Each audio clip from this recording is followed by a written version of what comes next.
Okay, we're going to continue on today. I want to go over the calendar a little bit. Today's the 27th of October, and it's a good time to plant above ground crops. And then Saturday the 28th is full moon. And so I don't plan on full moon or new moon, either one. None of my stuff. I don't plant my garden during that time. But the 29th and the 30th are good days to plant below ground crops. When the moon starts decreasing in size, that's when you plant below ground crops. You got 2 weeks, and you got the signs in the net, the bull, Taurus, and so you got the 29th and the 30th are good days to plant below ground crops, your carrots, your beets, turnips, radish, kohlrabi, all your below ground crops, wintertime crops, be a good time to plant on the 29th and the 30th. And the 31st, you got Satan's holiday, Halloween. According to the almanac, it's a good time to plant, but I wouldn't. But that's up to you. If you want to plant on Satan's holiday, you go ahead. But the almanac says that it's okay to plant below ground crops on Halloween. So, here we go. We're going to continue on in our Father's Word. This is Judges 11, verse 36. And so she said to him, My father, if you have given your word to the Lord, do to me according to what you have gone out of your mouth, because the Lord has avenged your enemies and the people of Ammon. And then she said to her father, Let this thing be done for me. Let me alone for 2 months, that I may go and wander on the mountains and bewail my virginity, my friends and I. And so he said, Go. And he sent her away for 2 months. And as she went with her friends and bewailed her virginity on the mountains. And it was so at the end of 2 months that she returned to her father. And he carried out his vow with her, which he had vowed. She knew no man, and it became a custom in Israel that the daughters of Israel went 4 days each year to lament the daughters of Jephthah the Gilead. Now this is Judges 12. Then the men of Ephraim gathered together, crossed over toward Zaphon, and said to Jephthah, Why did you cross over to fight against the people of Ammon and did not call us to go with you? We will burn your house down on you with fire. And Jephthah said to them, My people and I were in a great struggle with the people of Ammon, and when I called you, you did not deliver me out of their hands. So when I saw that you would not deliver me, I took my life in my own hands and crossed over against the people of Ammon. And the Lord delivered them into my hand. Why then have you come up to me this day to fight against me? Now Jephthah gathered together all the men of Gilead and fought against Ephraim. And the men of Gilead defeated Ephraim, because they said, You Gileadites are fugitives of Ephraim, among the Ephraimites and among the Manassites. The Gileadites seized the fords of the Jordan before the Ephraimites arrived. And when any Ephraimite who escaped said, Let me cross over, the men of Gilead would say to him, Are you an Ephraimite? If he said no, then they would say to him, Then say, Shibboleth. And he would say, Shibboleth, for he could not pronounce it right. Then they would take him and kill him at the fords of the Jordan. There fell at that time 42,000 Ephraimites. And Jephthah judged Israel 6 years. Then Jephthah the Gilead died and was buried among the cities of Gilead. After him, Ibzan of Bethlehem.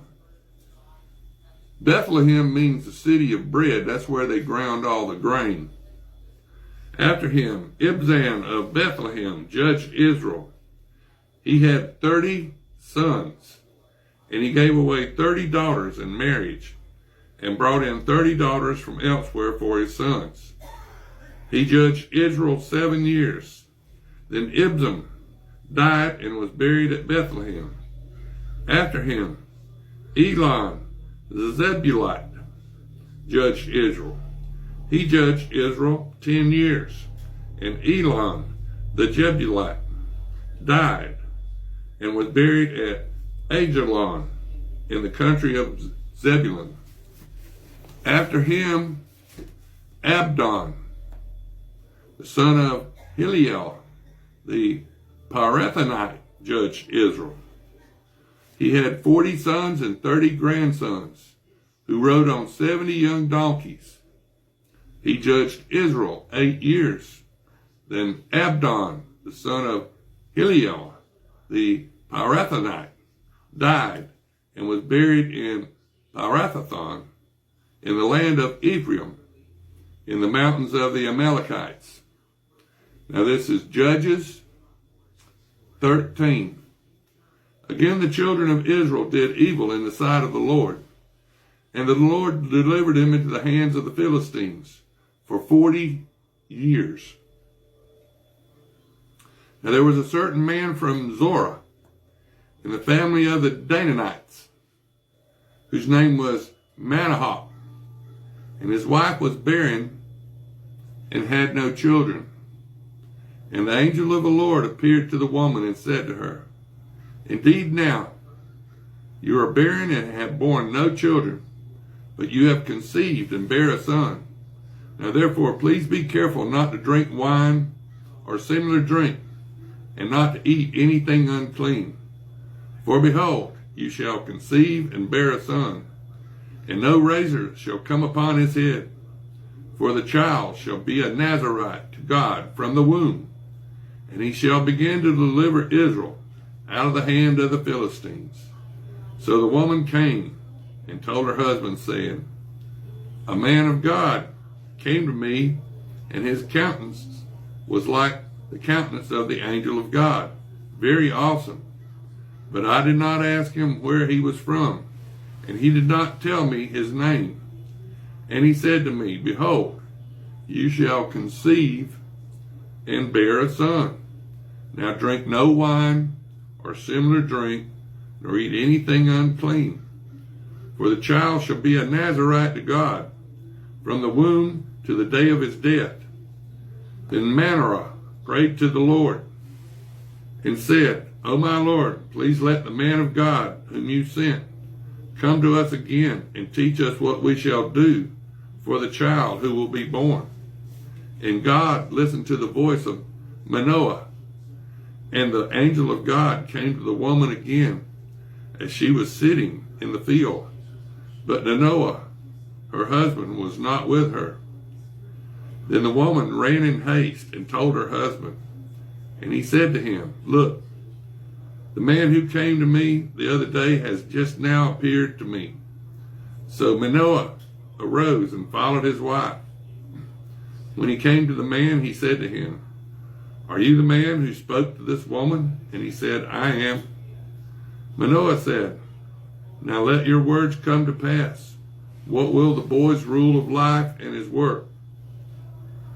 So the angel of the Lord said to Manoah, Of all that I said to the woman, let her be careful.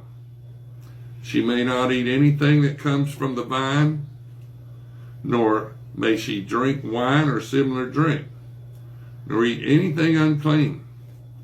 All that I commanded her, let her observe. Then Manoah said to the angel of the Lord, Please let us detain you, and we will prepare a young goat for you. And the angel of the Lord said to Manoah, Though you detain me, I will not eat your food. But if you offer a burnt offering, you must offer it to the Lord. For Manoah did not know he was an angel of the Lord. Then Manoah said to the angel of the Lord, What is your name? That when your words come to pass, we may honor you. And the angel of the Lord said to